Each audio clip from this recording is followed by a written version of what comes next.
제가 또 좋아하시는 분이 나오셨습니다.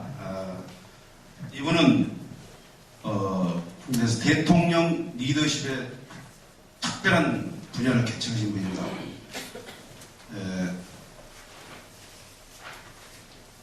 고려대학교에서 공부를 하셨고요. 잠깐 제가 동대학원에서 행정학 박사를 받으셨고, 경희대 행정대학 경영교수, 또 박사님 국민의힘 때죠. 청와대 행정관을 지내셨습니다.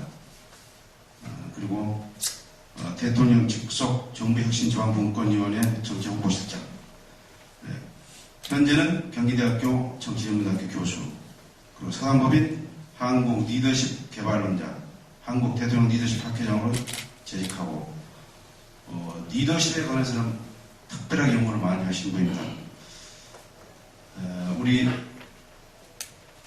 아주 존경하는 최인 박사님을 모십니다.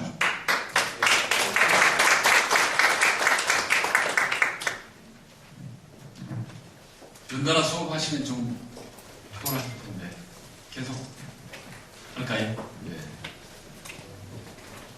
목을 좀 이렇게 움직여 보시죠. 계속 수업하려면 힘드실 텐데.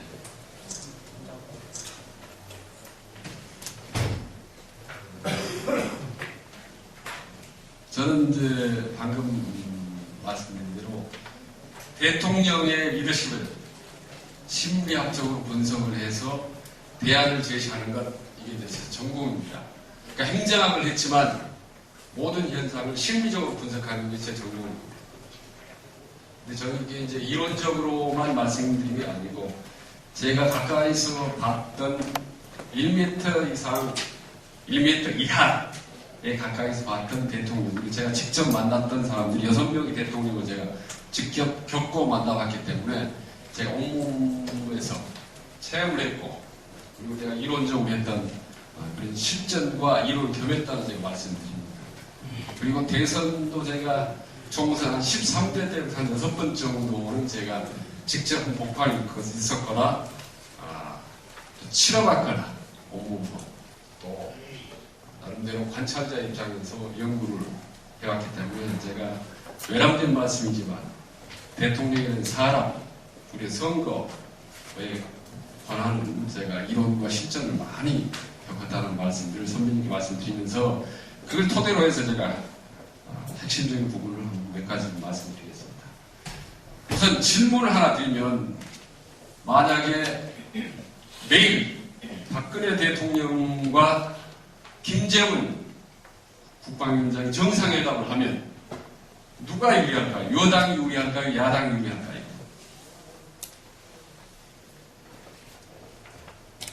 질문이 어렵습니까? 박근혜 대통령이 유리하다고 생각하시면 손 들어보세요. 그러면 야당이 유리할 거라고 손 들으시는 분들. 저기 계신 몇 분 계시네. 전혀 어려운 문제가 아닌데, 과거에는 정말 쉬운 문제였죠. 이건 볼 것도 없이 집권 여당 대통령이 압도적으로 유리한 거죠. 그래서 선거 때마다 부풍을 일으키지 않습니까? 남북 문제를 일으키고 정상회담을 그렇게 하려고. 근데 그게 20세기까지 과거에 2000년 정확히 노무현 정부 이후로는 팔이 틀려져서 이제는 어떻게 될지 모릅니다. 여에 유리할 수도 있고 야에 유리할 수도 있고, 박근혜 대통령이 김정은을 만나서 어떤 성과를 거느냐가 아니라 어떤 말을 하느냐, 어떤 태도를 보이냐에 따라서 국민 마음이 확 돌면 이게 완전히 이상한 데로 가버린다 이겁니다. 그러니까 타이 묘해진 거죠. 과거에 비해서. 21세기 들어와서는 그 명확한 표현의 구도, 움직임들이 흐트러져 버린다는 겁니다. 하나만 더 문제를 드릴게요. 여러분들이 돈을 좀 모아서 수영장을 하나 세웠습니다. 철수 수영장입니다. 철수 수영장.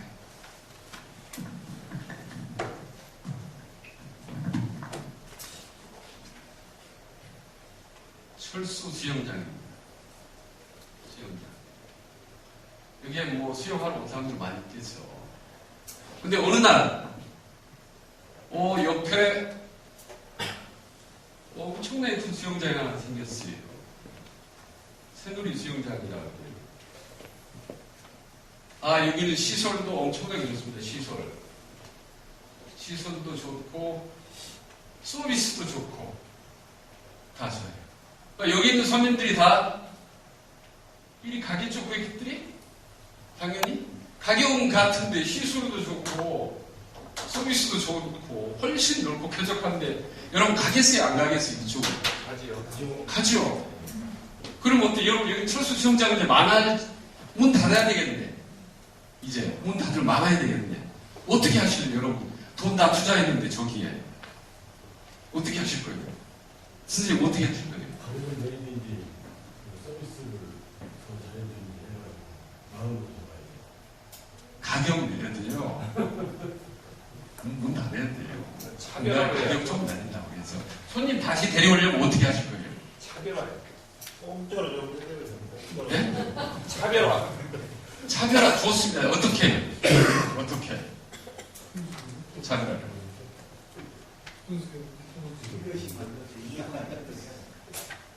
예? 포괄적인데 구체적으로. 여러분 절박하지가 않으니까 이 집 문 닫아야 돈 많이 여러분 투자했는데. 자, 여기다가 새롭게 다시 돈을 들여서 군사하게 시스를 해봐야 한 번 간 사람은 다시 돌아오지 않습니다. 돈만 많이 깨져요. 철수 신당이라고 생각하면 돼요. 이미 있는 거대한 새누리당이나 민주당이나 의석도 많고 있는데 이 조그만 당 만들어지지 않아서 어떻게 해볼 겁니까 이게. 싸움 구도는 되질 않아요. 자, 이래서 철수 수영장 사람이 연구를 해서 자, 모아봐라. 여기 수영 코치들이 있겠죠, 코치들. 수영 코치들이 한 20명 돼요. 여기 코치들이 40명 아니라 한 100명 정도 돼요, 코치들이. 수영 코치들 딱 모았습니다. 수영 코치를 모아서 쭉 세워놔 봤더니 대부분 저처럼 아랫배가 좀 튀어나오고 40대 중후반 이런 코치들이 많았어요. 다 잘랐습니다. 다. 그리고 완전 쭉쭉빵빵 20대 중후반을 완전히 초콜릿 볶음 가진 애들로 수영 코치들 뽑았어요. 여기 20대, 30대로 있네. 한쪽 있는데 초콜릿 볶음이 있는가? 없어? 그런 초콜릿 볶음 있는 애들을 뽑아서 통팬티 대신 삼각 팬티 딱 조이는 거. 그거 입힌 다음에 활짝 이렇게 멋있게 폼을 짓게 한 다음에 사진을 찍었죠. 사진을 찍어서 팜프렛 포스터를 만들어서 아줌마들이 많이 사는 아파트나 미장원에 집중적으로 뿌렸습니다. 그래서 오겠어요, 안 오겠어요? 다시. 다시 집어넣을게요. 근데요, 여기서 아줌마들이나 손님들이 입이 갑니다. 근데 재미난 게 이 아줌마들한테 왜 이리 오세요? 한번 물어보잖아요. 그러면 죽죽방구 젊은 것들 있잖아요. 걔들 몸짱 보러 가거든요. 라고 얘기를 해요, 안 해요? 안 합니다. 그렇게 얘기를 입으로 안 합니다. 뭔가 좀 친근감이 드는 것 같아. 뭔가 좀 여기 가면은 좀 가슴이 좀 와닿아. 친절하고 뭔가 포근해. 라고 말을 하죠. 그러나 실제로는 무의식적으로는 뭔가 끌림이 있는 거예요. 끌어당김의 원리가 작동을 하는 거예요. 그래서 자기도 어떤 사람은 할머니가 이리 가는 거예요. 할머니가 왜 이리 가겠어요? 그 몸짱 보러 가겠어요? 그러나 뭔가 생기가 넘치고 있어 보이고 역동적이기 때문에 끌려가는 거예요. 이걸 우리는 어려운 시대로, 어려운 말로 감성이라고 하잖아요. 이건 이성이라고 하고, 이게 21세기입니다. 이성시대고, 20세기. 이게 21세기 감성시대인 겁니다. 엄청나게 세상이 달라졌어요, 여러분. 그러니까 조직이나 돈이나 이걸로서 되는 시대는 지나갔습니다. 지나갔어요. 근데 그러면 돈도 없고 조직도 없으면 무조건 다 되면 이 성공한도 아니고 아무것도 아니에요. 다른 게 있어야 돼, 다른 게. 이게 말하자면 그 사람의 감성을 움직일 수 있는 포인트를 찾아내야 되는 거예요. 그거는 아주 작지만 마음을 팍 움직이는 거라. 작으면서 마음을 팍 움직이는 거야. 하나만 더 제가 미국에 실제로 있었을 때입니다. 뉴욕 핫도그 가게를 하는 거예요. 핫도그 가게를 이집트 청년이 차렸어요. 이미 핫도그 가게가 많이 있습니다, 여러분. 자, 이 핫도그 가게 뒤늦게 차린 이 핫도그가 잘 팔리게 하려면 어떻게 할까요? 이미 새누리당과 민주당과 하다못해 통일당까지 기존의 모든 조직들이 다 있는 거예요, 이게. 근데 새로 나타난 조그만 아무것도 없는 얼굴 좀 만만하게 생긴 사람이 핫도그를 한번 하겠다, 이 장사를. 되겠어요, 여기서. 어떻게 하면 이 대박을 터뜨리게 할 수 있느냐. 아마도 죄송한 여기 중에 돈도 억수로 많고 조직도 엄청나게 많고 부동산도 동산도 무진지하게 많은 사람은 안 올 가능성이 높지. 그렇잖아요. 그 사람은 이미 저 위에 어느 대표총회가 선을 대고 있겠죠. 여러분들은 다윗처럼 엄청나게 거대한 골리앗을 무너뜨리기 위해서 모인 사람이다라고 저는 생각을 합니다. 이 조그만 골리앗 어떻게 하면 되겠어요, 선생님? 우선 대답을 해요. 간단한 해답을. 큰 것부터 찾아가야 돼. 자, 큰 방향성을 찾아야 돼. 방향성. 어떻게 해요, 선생님?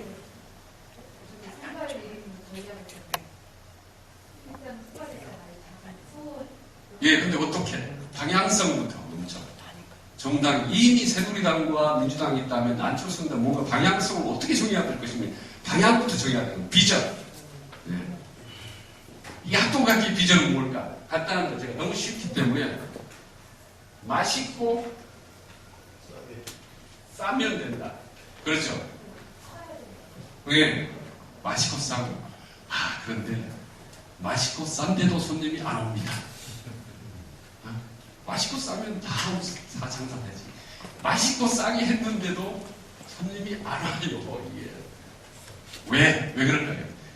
다른 데도 비슷비슷하게 맛있고 가격이 별 차이가 없어. 그게 그거야.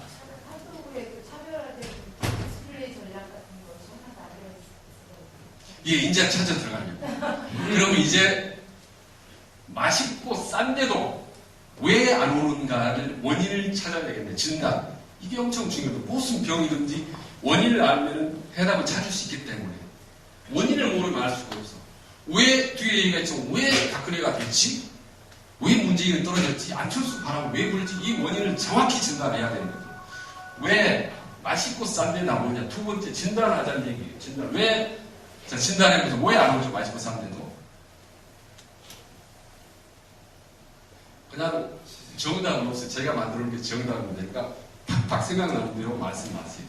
주변 니즈 조사가 안 돼 있다는 거.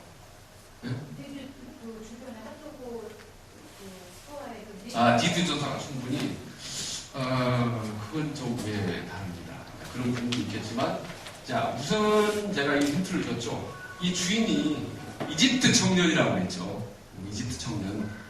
뭔가 불결한 느낌이 주니까 뭔가 실제로 더러운지 아닌지는 알 수는 없지만 더러울 것 같으니까. 그러니까 뭔가 여기는 대부분 좀 안철수 예를 들면 안철수 예를 들자면 여러분들이 안철수 지지하는 말은 안철수 많이 가는 사람도 있지만 안 가는 사람들은 왠지 정치를 잘 할 것 같다, 새로운 정치 될 것 같다 하기 때문에 모이고 왠지 좀 가벼울 것 같다, 아마추어일 것 같다는 느낌. 실제로 모르죠. 대통령 해봐야 알죠. 그 느낌 때문에 사람들이 안 가는 거예요. 시험도 꾀제제하고 난 데다가 또 이집트 애들 뭐 그렇잖아요. 왠지 모르게 불길한 느낌. 야, 그러니까 이제 이거는 진단을 했으니까 이제 해답이 나오겠네. 해답은. 그렇죠? 항상 진단을 정확히 해야 돼. 무슨 사건이 터지면 댓글 사건 터졌다. 무슨 사건 터지면 바로바로 진단을 정확히 해줘야 해답을 찾을 수가 있거든요.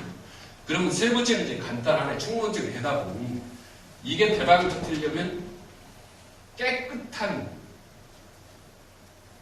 느낌을 주면 되겠네요. 일단 방향성을 찾았어요. 자, 그럼 어떻게 하면 최고로 깨끗한 느낌을 줄 수 있을까요? 이제 이것만 남았네, 마지막. 그렇죠. 저게 대박을 터뜨리려면 어떻게 하면 되겠어요?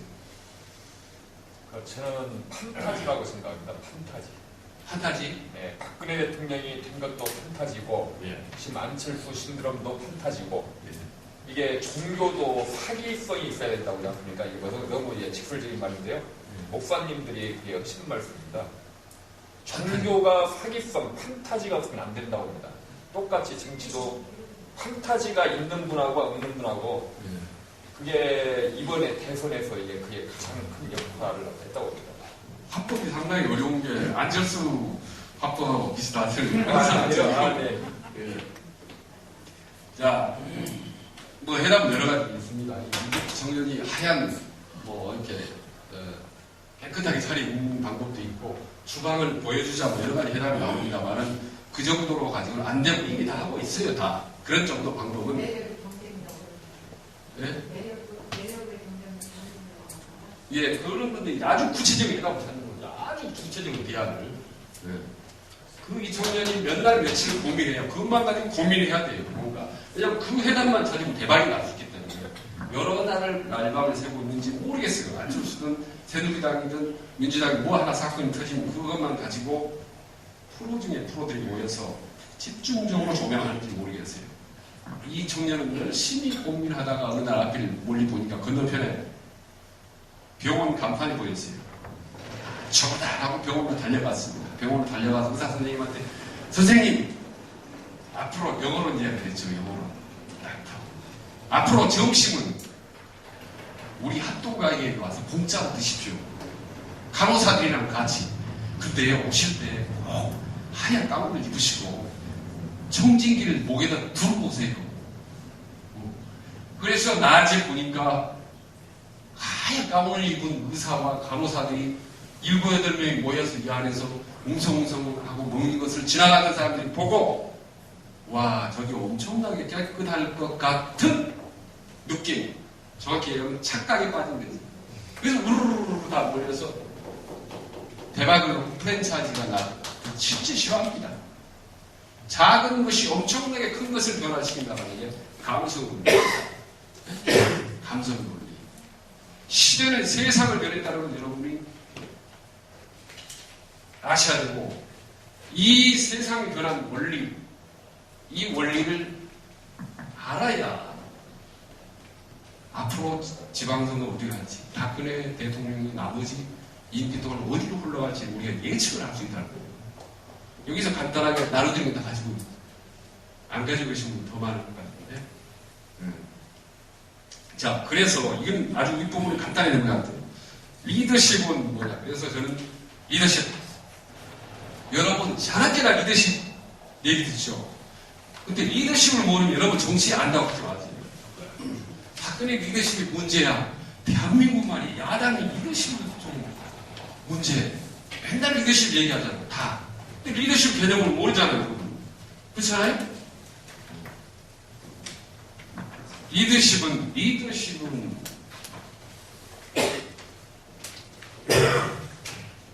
리더십이잖아요. 리더십. 쉽이 뭔지한테 쉽자 들어가든 스포츠맨십, 젠틀맨십 이런 게 있죠. 십. 이게 정신 상태입니다. 정신 상태.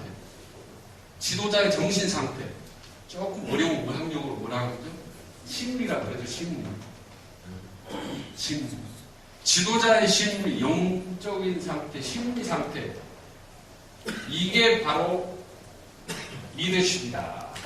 그러니까 과거에는 전략이라든지 구도라든지 변수라든지 이런 게 중요하잖아요. 지금은 그 사람, 여러분들의 정신 상태, 그 다음에 심리 상태, 이게 리더십이라는 거예요. 이게 저는 한마디로 격투기라고 부르는 격투기. 요즘에 리더십 알아야 돼. 그래야 최면술사, 저는 최면술 배웁니다. 최면술. 심리 상태가 알아야 돼. 심리 상태를. 이 사람한테 물어보라고 했어요. 저한테 저 어떻게 생각하세요? 저렇게 하면 다 뭐라고 대답해? 아니 좋습니다. 어디 멀쩡하고. 이게 어때요?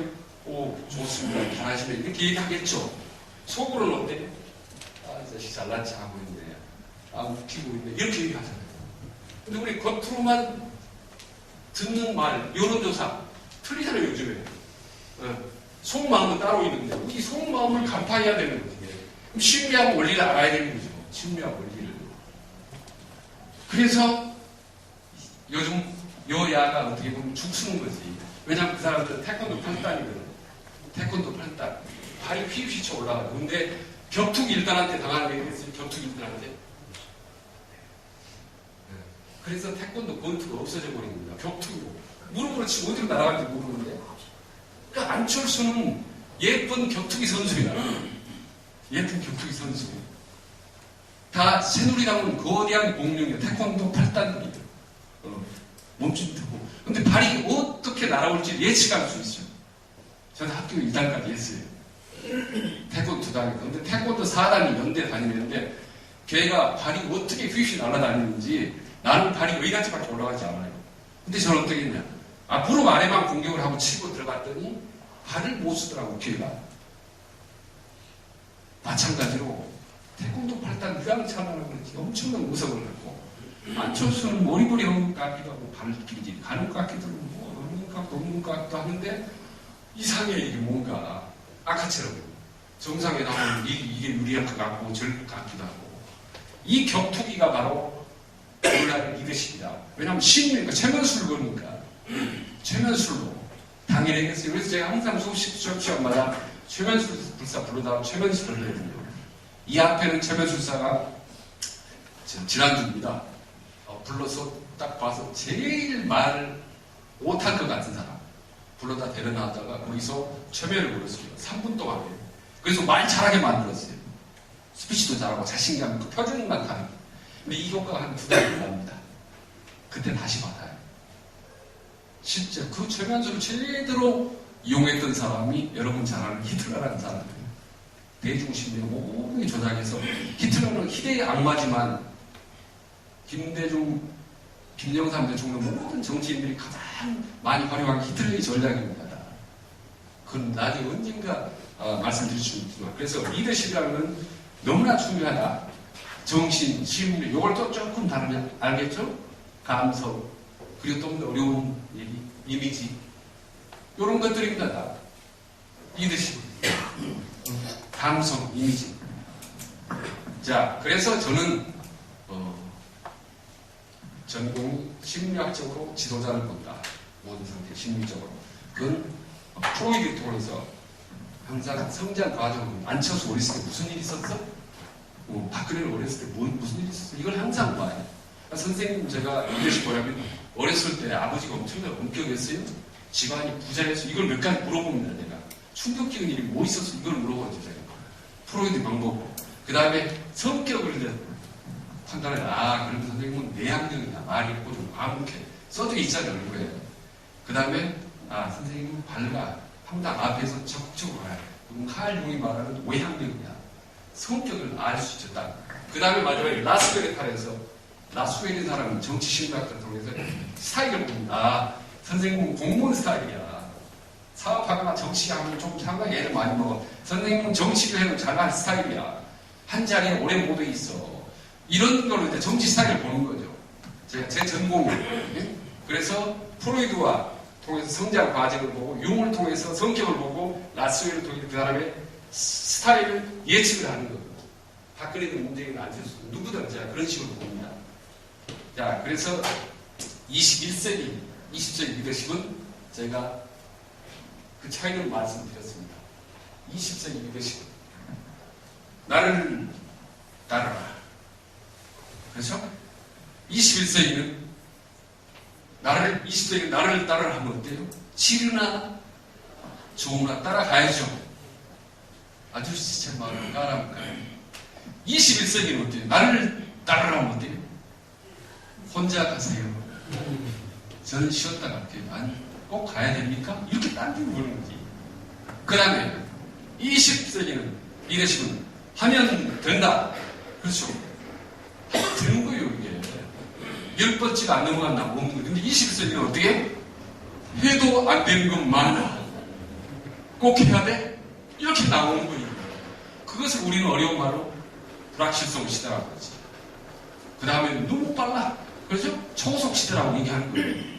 그러니까 세상이 변해버렸어요. 20세기에서 21세기로 변했는데 우리나라 정치는 전부 여기 있는 거죠. 20세기에. 자, 여러분. 고려시대 사람하고 조선시대 사람들 구분할 수 있겠어요? 여러분 구분 못해요. 아주 전문가 아니면. 비슷비슷해. 옷도 비슷비슷해. 근데 고려시대 사람이 조선시대 가는 사업하면 되겠어요? 완전히 망한다. 마찬가지로 여러분 지금 외모는 다 똑같아. 비슷비슷해. 전부 21세기 사람 같아. 그렇죠? 근데 얘기를 나눠보면 완전히 19세기 사람도 있고 20세기 사람도 있고 21세기 사람도 있고 이렇게 상당히 나이 지긋하시고 뭔가 19세기 같지만 말씀을 나눠보면 의외로 21세기 마인드를 갖고 있는 분이 있고 저런 친구 같은 경우는 엄청 젊고 20대에 팔팔 넘치고 하지만 얘기를 해보면 19세기 마인드를 갖고 있는 수가 있는 거예요. 예. 겉으로는 구분이 안 됩니다. 그래서 정치학이나 행정학이 팡팡 나가는 거예요. 이게. 박근혜 주변에 문재인 주변에 정치학자들이 다 있고 행정학자들 자문관도 아닙니까? 그거 팍팍 깨져요. 심리학자들이 봐야 돼. 들여다봐야 돼요. 심리학자들이. 내면을 들여다봐야 돼요. 그래서 20세기 리더십이란 목표를 향해서 지도자가 구성원들을 효과적으로 이끌어낼 수 있는 능력. 이게 20세기 리더십입니다. 성과를 만들어내야 돼. 따라와 해서 데리고 나갈 수 있는 능력. 박정희식 리더십인 거죠. 나폴레옹식 리더십이고. 그러나 20세기 리더십은 사람의 마음을 움직이는 능력. 이게 함성 능력. 목표로 도달해도 되고 안 해도 돼. 목표가 뭔지도 잘 몰라. 근데 뭐 저 사람 괜찮네? 다 따라가는 데다. 이게 21세기 리더십이라는 거예요. 세상이 엄청나게 달라진 거예요. 그래서 이 대부분이 왜 새누리당, 민주당이나 저 거대한 당이 축을 쓰고 있는 거야. 나는 교수님 계실지 모르겠는데 20년 전, 30년 전에 미국에 가서 박사학위 받은 교수님 그 20년, 30년 전에 분석의 틀 가지고 자문을 하는 거 대선 주자들은 지금도 거기서 교육을 받은 젊은 애들도 나이는 젊어 20대, 30대인데 그 교수한테 교육을 받았으니까 그 정치로만 보는 거예요. 근데 나는 가부사학위에도 국내에서 박사를 했어. 고대에서. 덕분에 미국의 유명한 그 틀을 몰라. 무정형이야. 제대로 도장에서 배우질 않았어요. 미국이라는 도장이. 그래서 동네에서 나는 학교도 배우고 싸움을 배우기 시작한 거죠. 이 심리학이라는 독학을 해서. 그러니까 보기 시작하는 세상을. 그래서 많은 정치학자들하고 얘기를 해요. 이거 어떻게 생각할까? 설명을 못해 여론조사도. 야, BBK 사건 터졌을 때 김경준이가 들어온 우리나라 귀국하려고 하니까 이명박 지지도가 막 떨어지기 시작했어요. 그래서 야 게임 끝났다. 정동민이 그러더라고. 천만의 말씀. 게임 끝날 겁니다. 들어오면 질 겁니다. 그런데 김경준이가 들어오자마자 다시 올라가기 시작했어요. 이명박 대통령 지지도가. 이거 어떻게 설명할 거예요?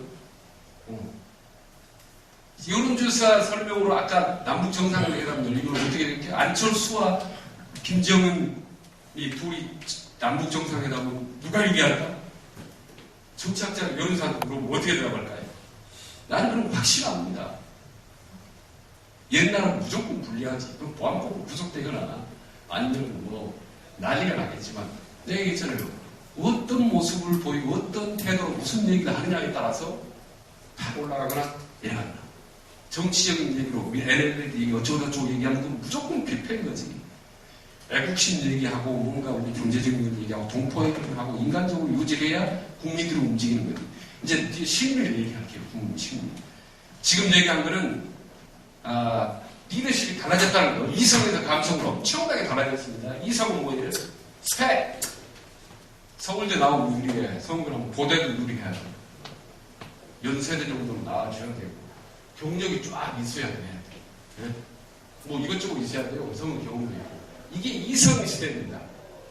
감성의 시대는요, 와, 초등학교만 나왔는데, 뭔가 사람이 끌리네. 나는 그리 가요. 제가 면접 많이 해가지고 공무원 뽑을 때, 옛날에는 서울대생과 지방대생 딱 보면 차이가 났어요. 볼 것도 없이 서울대 고대도 뽑았습니다. 근데 제가 면접할 때 보니까, 모르겠어. 지방대든 아니면 뭐 변방에 나오는 애들, 서울대든 이렇게 외모도 모르겠고, 외모도 다 멋있어요. 말을 시켜봐도 다 똑똑해. 네. 근데 이제 나중에 품성이 오더라고. 등록문 뽑아야 성실하게 할 수 있는 것 같은데. 그래서 실제로 학교를 안 보게 되더라고요. 학교를. 지금 이렇게 안철수 지지자가 많다. 그래서 안철수가 서울대에 나왔다고 해서 기근이 많이 지지한 사람이 0.2%도 나는 없다고 봅니다. 서울대 나왔다고. 그러면 옛날에 임태희 같은 경우 서울대 나오고 꼬시하고 뭐 다 했네. 그럼 다 대통령 됐겠네. 서울대. 서강대 나오고 박근혜는 왜 대통령 됐겠네. 그래서 그럴듯한 것들이 필요 없고 감성이 중요시다. 더 무서운 건 이걸 좀 심하게 얘기하면 알맹이보다 더 중요한 것이 껍데기가 더 중요해요. 껍데기가 사람을 움직여버려요.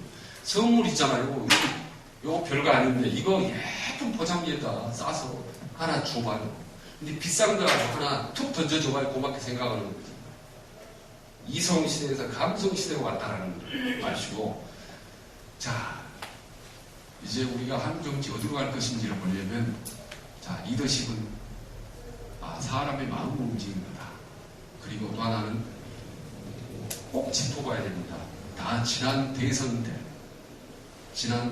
왜 박근혜가 됐고, 문재인은 떨어졌고, 안철수는 현상을 일으켰는지. 저는 평균 하루에 한 3번씩 방송을 나왔습니다. 제가 작년 많을 때는 5-6번까지 나왔고, 종편들 대부분.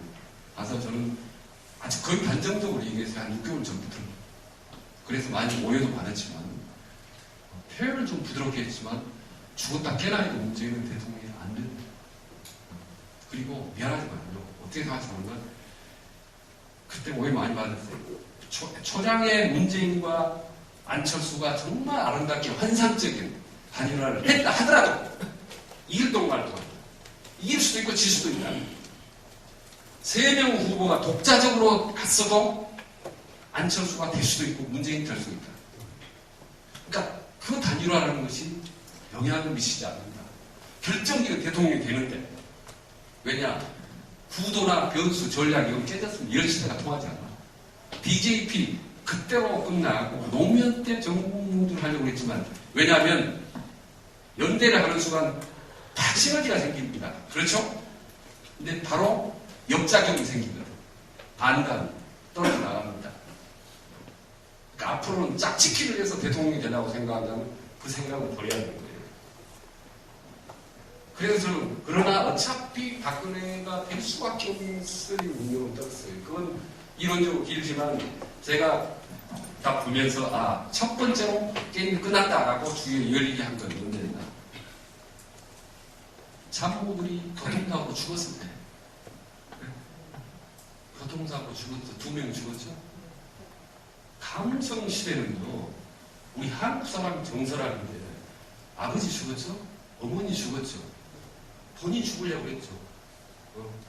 거기다 참모 2을 죽은 사람을 버리지 못합니다. 절대로.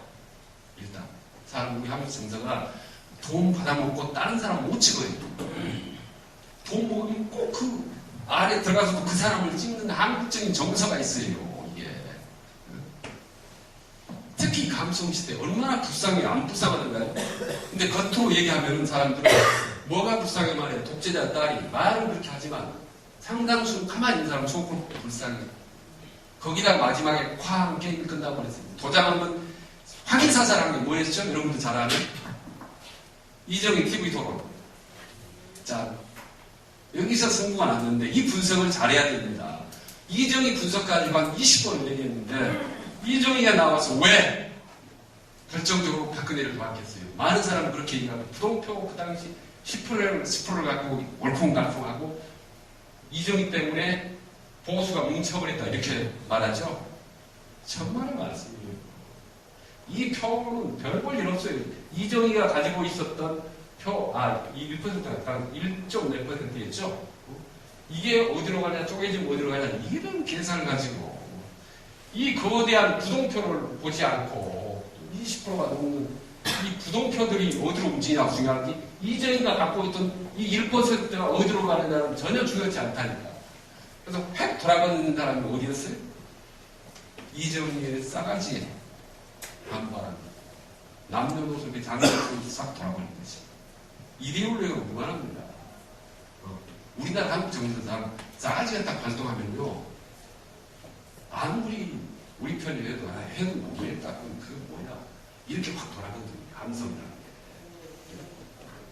게. 그때 딱 문재인이 한마디만 했어요. 나무래를 한번 제재를 하거나 했었으면 크게 보였었을 거야. 그래도 안 돼요. 이제 절대로 죽었다 깨나요. 제가 그때 장대를 때. 그래서 박근혜는 이미 참 아버지의 그 엄청난 후광, 죽은 아버지 후광, 거기다가 산 아버지가 만들어 놓은 경제라는 이미지, 이 두 개를 총 가지고 있어요. 거기다가 그 당시 매 대선 때마다 시대 정신이 있어요. 그때 시대 정신은 뭐냐? 통합이었거든.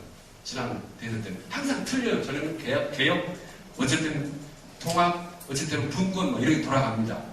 통합이야. 근데 박근혜는 김지아를 데리고 한강호를 데리고 뭔가 좀 하려고 해. 하는 것 같은 쇼를 하는 거예요. 통합, 시대 정신에 맞게 뭔가를 움직여.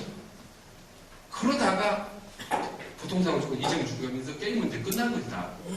모든 아무성 노래는 게임 끝났는데 문재인은 노무현 대통령의 친노 이미지를 강하게 갖고 있었거든요. 비서실장이잖아요. 그러니까 문재인이 당선되면 노무현 대통령이 2번 당선되는 거죠. 국민들은 무시죠. 절대 2번 당선시켜주지 않아요. 2번 시키려면 노무현을 다시 대통령 시키려면 어떻게 해야 되냐. 완전히 다른 노무현이 나와야 돼요. 저는 노무현이 비서실장이었지만 완전히 다른 인간입니다. 문재인이다라고 그걸 보여줘야 돼요. 뭘로? 시대정신으로, 통합으로. 사정없이 보수적이고 극우적인 놈들을 데려다야 돼요. DJ가 권정달이 데리고 가서 쓰고 박태주를 데리고 다 들어 땡기듯이. 그럼 시대정신이 통합이니까 그걸 하지 않았잖아요. 뭐 윤여준이 하나 데려오는 걸로 통합. 그리고 친노를 막으로 하는 거예요. 이거는 이미 시대정신과 어긋날 뿐더러 또다시 죽은 노무현 대통령이 일어나서 다시 출마하느라 비슷하거든요. 노무현 정부에서 했을 1급 공무원을 제가 이름 많이 했습니다. 그렇기 때문에 너무 잘 알아요. 그래서 안 되는 방향으로 갈 수밖에 없었고, 그 틈바구니에서 틈바가 아니고 새롭게 짠 나타났던 안철수 현상이 몰아친 거죠. 자, 여기서도 하나 제가 다른 사람들이 왜 안철수 현상 왜 나왔는지, 왜? 불만족이요. 만족의지가 못하니까. 전혀 만족을 수 있는 그런 정치 상황이 아니었습니다. 예.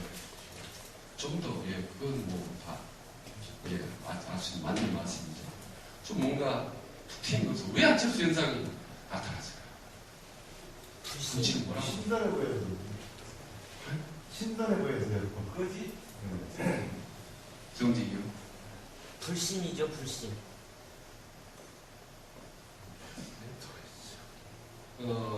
저는 사람마다, 물론 뭐 새로운 정치 뭐 이런 건데, 그건 다 항상 하는 소리고, 항상 박찬종도 있었고, 여러 새로운 정치를 과거에 내 인생을 살겠지만, 안철수는 다른 게 분명히 있었어요. 다른 게. 그리고 저는 이것이라고 확신하는 거죠. 21세기형 CEO 리더십을 가지고 나왔거든요. 경제적인 성공신앙을 가지고 있잖아요. 젊은 친구가 돈을 벌었잖아요. 경제적인 성공신앙. 이게 없었더라면, 만약에. 이게 없었으면 안철수가 단순히 서울대 교수 의사회에서 나와서 될 수 있을 것 같아요? 사람들이 정치를 할 수 있을 거라고 생각할 것 같아요? 근데 누구는 또 그렇게 말을 하대죠. 회사 규모가 그게 몇천억 된다고 말해서 수적으로, 그리고 뭐 정몽준이 뭐 더 정몽원이만 다 되겠네. 그런 대기업이 아니었기 때문에 더 먹힌 거지. 홀로 그 중소기업을 일궜기 때문에 누구나 그렇게 할 수 있다라는 동질감을 일으켜주는 거예요. 만약에 큰 옛날 이명박이나 정지형식의 경제 성공시를 가지고 나왔더라면 안 먹힙니다. 그러나 우리 눈높이에 맞는 경제적 성공시를 짠 가지고 나왔기 때문에 거기다가 모르는 행동들이 말하는 거나 움직이는 것이 비정치적이네요. 정치인하고 틀려. 말하는 것도 아까 저 선생님 말한 것 좀 형이상학적이고 그래. 모든 게 틀려. 말도 신선하잖아요. 여의도 정치 식상하다. 어쨌든 이 성공신화를 가지고 있었다고 보고 우선 이제 간단히 읽고 자 그러면 여기서 이제 우리 시간이 우리로 단축됐기 때문에 자 여기서 이제 안철수 이 부분 이제 결론 부분으로 들어갈게요. 그러면 한국 정치가 무엇이 달라졌는가? 제가 이미 많이 설명을 들었습니다. 자, 그래서 우선 첫 번째로는 앞에 쭉 말씀드렸던 거, 여러분들이 좋아하는 정치 공학으로부터 이미지 감성 시대로 이동입니다. 아시겠죠? 여러분 조직 변수, 야 우리 지역구에 말이야 전라도 표가 몇 명이고 충청도 표가 몇 명, 경상도 표가 몇 명이고 이게 단일하면 표가 시너지가 나잖아. 이거 나오면 저 표가 분산되겠네, 달라지겠네. 이건 정치공학 시대는 끝났습니다, 여러분. 거기에 매몰되지 마세요. 내가 어떤 이미지와 감성을 가지고 있는 사람이냐를 보고 판단하지 표가 이리저리 갈라가진 않아요. 그러니까 그 구도대로 연연하지 말고 내가 어떤 모습으로 자리매김 할까? 내 이미지 메이킹 하는 거. 이게 최대한 신경을 쓰시라고. 그게 아니었으면 어떻게 안철수가 이 정치판에 들어설 수 있겠어요? 의사 하나 송원창 데리고 어린 턱도 없는 거죠. 그리고 상황론에서 인물론 이것도 같은 얘기입니다. 인물론 똑같은 얘기입니다. 상황이 중요한 게 아니라 인물이 중요하다는 거고 또 하나 중요한 겁니다. 정치 중심주의 시대에서 경제 중심주의 시대로 왔습니다. 그러니까 정치 얘기를 하면 수많은 사람들이 소주잔 기울이고 얘기하고 밤새고서 떠들지만 그게 표에 영향을 미치지 않고 사람의 마음을 움직이지 않는다는 사실입니다. 여러분 경력을 쓸 때, 내세울 때 모두 경제에 맞춰야 돼요. 자, 여러분들이 여기 계신 분들 그리고 앞으로 만나는 유권자들은 모든 게 이거를 갖고 싶어요. 갖고 싶어서 어쩔 줄 모르는 사람들입니다.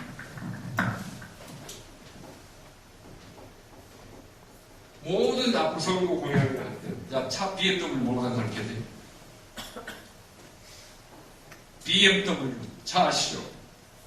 여기 계시는 여러분이나 지역 국민이나 대한민국 국민은 모두가 BMW 시음에 사고자 앞에서 절대적으로 B는 뭡니까? 비즈니스입니다. 비즈니스. 비즈니스 알죠? 비즈니스. 내가 하는 일. 내 일이 제일 중요해, 사람들. 그래서 유권자들 만나면 제일 먼저 할 게 무슨 일 하세요? 좋은 일 하시네.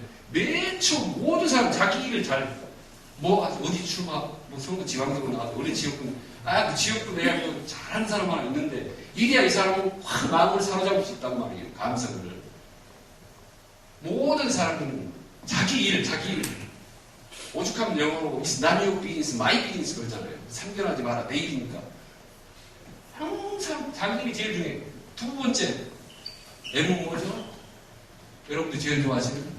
머니입니다, 머니. 머니에도 머니가 최고고. 그러니까 선거 공약을 만들 때는 뭔가를 하면은, 저 사람이 당선되면 우리 마을이, 우리 동네가 좀 잘 살 것 같은데? 이렇게 저 사람이 되면 우리 정치가 좀 깨끗해지겠는데, 이렇게 해서 안 찍는다니까, 절대로 지방선거 때. 큰 정치도 그렇고. 말이 즉슨 그렇게 해요. 깨끗한 정치라고 얘기를 하지만, 직접 가보면, 곰탕 사면은, 그래갖고 정치하겠어? 이렇게 얘기합니다. 좀 불고기는 사야 좀 하지. 그렇죠?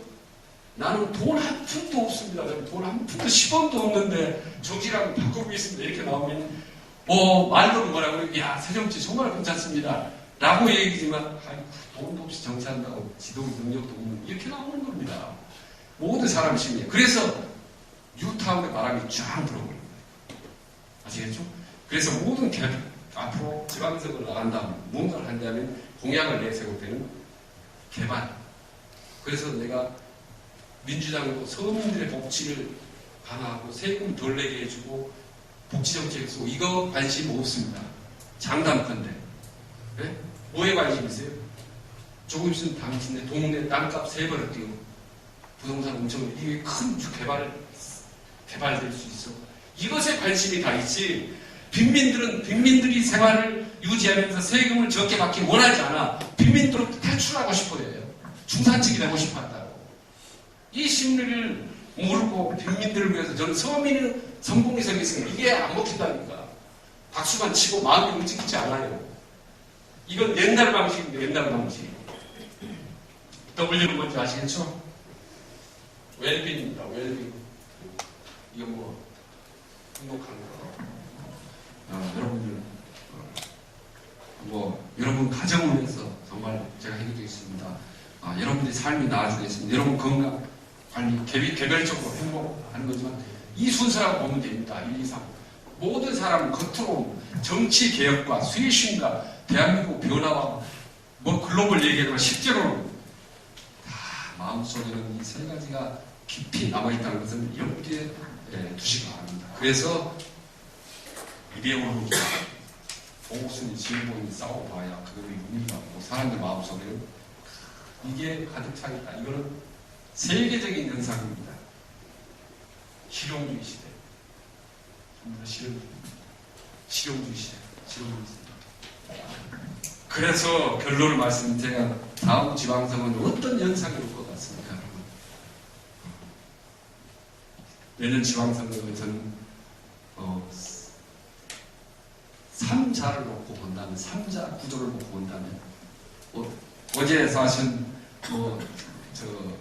아시는 분 아시고 모르지만 제 친동생도 단체장입니다. 상당히 큰 자치단체, 아주 큰 자치단체. 그래서 내년 재선에 다시 가죠. 아버님이 입원하셨기 때문에 새벽 3시 반까지 토론을 했어요. 앞으로 내년 정치가 어디로 갈고 지방선거 8세 것을 그래서 자기는 묻고 답하고 8시, 오후 8시 반부터 했는데 새벽 3시까지 해서 입술이 톡 터졌습니다. 그냥. 밤샘 토론을 했어요, 둘이. 그 병원 휴게실에서. 거기서 했던 핵심 지금 말씀드립니다.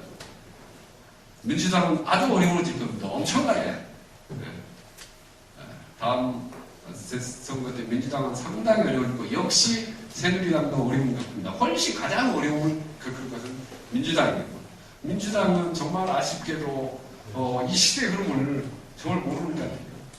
지금 모든 이 싸움, 치열하게 싸우는 이 댓글 파동이나 이 NLL 파동, 이 과동은 친노가 소멸하는 과정입니다.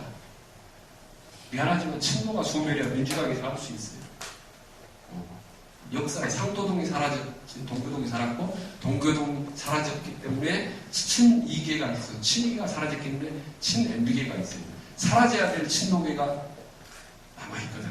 이 진통을 겪는 것도 심하게. 그래서 이 진통을 붙잡고 지금 유령과 싸우고 있는 민주당이 이게 나는 너무나 어려운 과정을 겪고 그 다음에 새누리당은 역시 강성으로 나서기 때문에 특히 박근혜 대통령 같은 경우는 저는 이제 대선 되기 전에 최고의 장점은 안정감입니다. 또 여성이 말만 여성이지 외국만 여성이지 거의 남자 10명을 해야 되는 정도로 듬직해요. 거의. 그래서 항상 바지만 입고 다닐 정도로 하고 내공이 장난이 아닙니다. 쭉 버티면요. 천하장사도 못 이겨요. 이 안정감이 대통령이 되게 만들었고 글로벌이나 남북관계를 해내는 겁니다. 이 여성은 내공을 우습게 보시면 안 됩니다. 절대 박근혜 우습게 보면 안 돼요. 그 내공이 8살 때부터 만들어진 겁니다. 그게.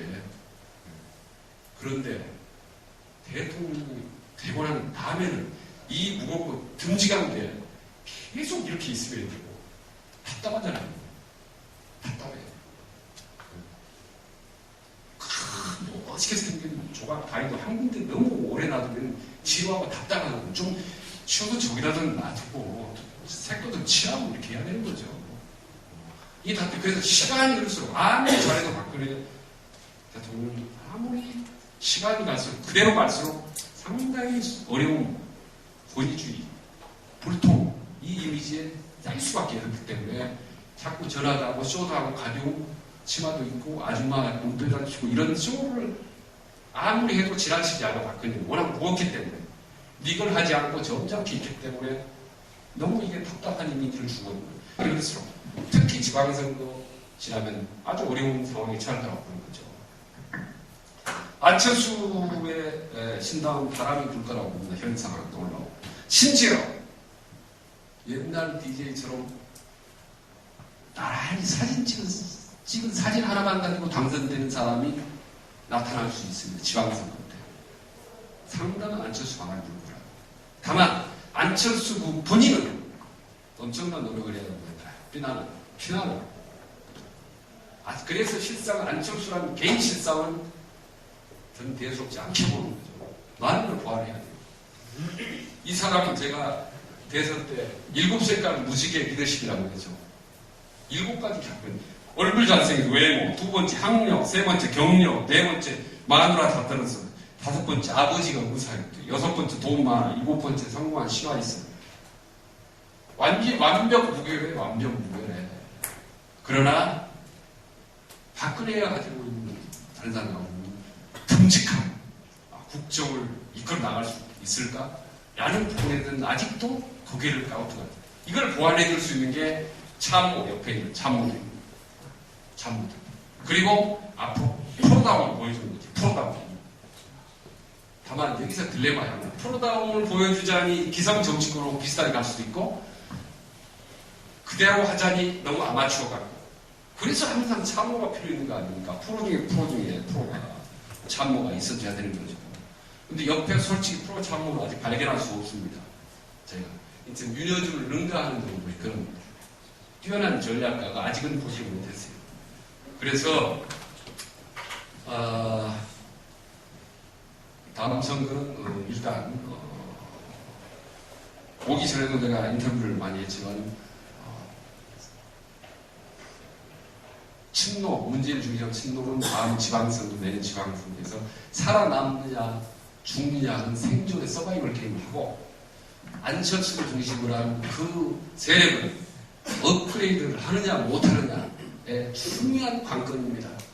무지개 화려한 이 아름다운 빛깔을 실제로 땅에 곳곳에 뿌리를 내리냐 못 내리냐 하는 중요한 관건이기 때문에 박근혜 대통령이나 문재인이나 안철수보다 제일 마음속으로 요즘 잠 못 자고 다급할 사람은 안철수로 보는 거죠. 그래서 프로냐 아니냐 국정을 운영할 수 있는 역량이 리더십이 있느냐 없느냐 이건 지방선거의 판가름이다. 그것을 저희 같은 사람은 눈여겨보고 매일매일 눈여겨보지만 그리고 그때 국민들은 딱 판단이 끝날 겁니다. 지방선거 때. 그 지방선거 때 제대로 하지 못하면 총선, 대선 미래 없습니다. 그거 엄청나게 중요한 거죠. 문재인은 한 번이라도 했기 때문에 사실은 심리적으로 가도 그만이지 사실은. 그러나 문재인은 못 해봤지 않습니까 마지막에. 그러니까 그 한 의지 이게 훨씬 더 강하죠. 더구나 무리를 무릅쓰고 다시 원내에 들어왔는데 정착을 못하는. 그리고 그 옆에 혹시 여러분이 만약에 안철수 지지하러 그 옆에 계신다면 이 감성시대의 마켓 이런 분들 반드시 다음 선거 나갈 때는 전문가형 이미지를 무엇 하나 잘하는 게 있어요. 그 사람은 최진영 대통령 리더십 전문가 아저씨 이 사람은 항상 잘 웃어. 저걸 하면 항상 말이야 좀 활발히 신나라든지 하고 저 사람은 뭔가 하나 있어야 돼. 뭔가 딱 느낌, 필 꼽는 거. 두루두루 잘하는 거 필요 없어요. 항상 저 사람은 뭐 하다못해 모자를 쓰고 다니네. 항상 예절이 받네. 저 사람은 말이야 무슨 옛날 봉짝을 엄청 잘 돌아다니 뭔가 감성적인 주특기, 더구나 정책적인 자기 주특기가 있으면 더 좋죠. 이력서 쓸 때, 100% 쓸 때, 선거에 나와서 주장을 할 때 반드시 그 사람을 상징하는 하나. 근데 그거는 누구나 다 있어요. 모를 뿐이지. 우리 같은 사람 컨설팅 하면 30분, 1시간 정도 얘기하면 아 당신 그걸로 되라. 그걸로 승부를 걸어라라고 얘기를 하고 어드바이스를 해줄 수가 있는 거예요. 그리고 모든 것은 경제에 초점을 맞춰라. 불변의 상수다. 아시겠죠? 복지 이런 거 말고 복지 또 뭐 경제 민주화 이런 추상적인 거 말고 주민들이 마음을 움직이는 거는 너희들 아파트 어떻게 움직일게 여기 어떻게 개발해 줄게 잘 살게 해주겠다는 경제 청사진. 다만 그게 손에 딱 잡혀요. 아시겠죠? 모든 게 경제. 그리고 하나 덧붙이면 이건 좀 시간이지만 거기다가 좀 명품스럽게 보이려면 글로벌 이미지. 동남아 어느 회사 우리하고 MOU 맺었어 라든지 중국이 어디야 뭐 있어 글로벌 느낌은 좀 거의 한두들 넣어야 돼. 그래서 어제는 대학생들한테 거기에서 이력서 쓰는 거예요. 자기소개서. 이 한 장 여러분도 집에 가서 선거에 관심 있는 분이라면 A4 용지 한 장을 자기소개 써보세요. 저는 제 책 참고로네. 프로와 아마추어 차이 딱 하나 있어요. A4 용지 한 장만 가지고 와봐 써놨어. 당신 소개는 내가 왜 정치를 해야 되는지, 내가 왜 이 지역에 당선돼야 되는지 A4 용지 한 장으로 써오면 게임 끝나면 되겠다. 제가 보면 움직이는 이건 아니다. 그 A4 용지 한 장을 만들게 되면 밤을 새고 만들어내야 된다. 그래서 여러분들이 이성 시대가 아니라 감성 원리, 리더십 원리를 아시고 나는 정치를 잘한다, 할 만큼 한다 이렇게 생각하지 마세요. 그 프로들이 팡팡 깨지는 세상입니다. 안철수 같은 사람들 팡팡 깨지잖아요. 나가 떨어지잖아요. 여러분 정치 많이 안다고 뭘 많이 한다고 절대로 자신하지 마시고 새로운 원리를 아세요. 새로운 원리. 리더십 원리, 감성 원리를 안다면 여러분들은 반드시 필승하고 안철수가 대한민국 새롭게 한다고에 올릴 수도 있고 아니면 흠한 절반의 또 다른 시험으로 끝날 수도 있습니다. 그거는 여기 계신 여러분들이 하나 중요한 역할, 선봉장의 역할을 해주시라고 있습니다. 자, 이걸로 마치겠습니다.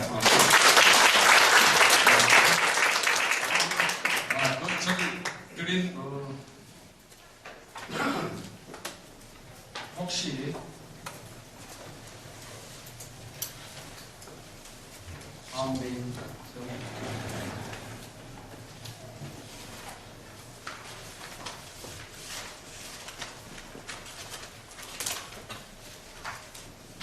질문 안 받아도 되죠? 예.